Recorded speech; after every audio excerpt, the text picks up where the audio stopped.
Josué, chapitre 14. Voici ce que les fils d'Israël reçurent en héritage au pays de Canaan. Ce que leur donnèrent en héritage le prêtre Éléazar, Josué, fils de Nun, et les chefs de famille des tribus des fils d'Israël. Leur héritage se fit par tirage au sort, comme le Seigneur l'avait commandé par la voix de Moïse pour les 9 tribus et la demi-tribu. Car Moïse avait donné un héritage aux 2 tribus et à la demi-tribu, de l'autre côté du Jourdain. Mais aux Lévites, il n'avait pas donné d'héritage parmi eux. En effet, les fils de Joseph formaient 2 tribus, Manassé et Éphraïm, et on ne donna pas de part aux Lévites dans le pays, sauf pour leurs troupeaux et pour leurs biens, des villes pour y habiter avec leur pâturage commun. Les fils d'Israël firent ce que le Seigneur avait commandé à Moïse. Ils partagèrent le pays.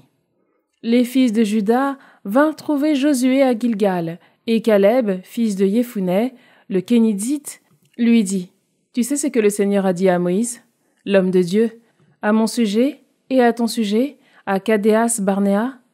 J'avais 40 ans lorsque Moïse, le serviteur du Seigneur, m'envoya de Kadès Barnéa pour espionner le pays, et je lui rendis compte selon ma conscience.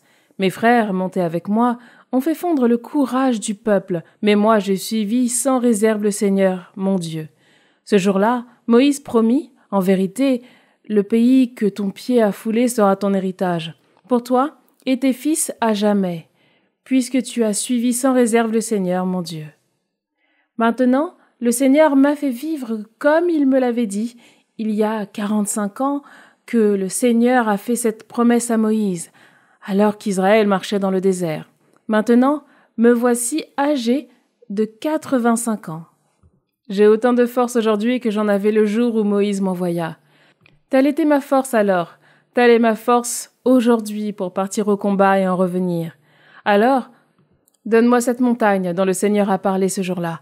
Tu as appris ce même jour qu'il y avait là des géants anakites et de grandes vitres fortifiées. Peut-être le Seigneur sera-t-il avec moi. Alors j'en prendrai possession, comme le Seigneur l'a dit. Josué bénit Caleb, fils de Jephunné, et lui donna Hébron en héritage.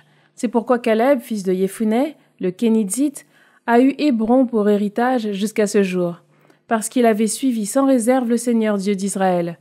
Le nom d'Hébron était autrefois Kiriath Arba, et Arba était l'homme le plus grand parmi les géants anakites, et le pays se reposa de la guerre.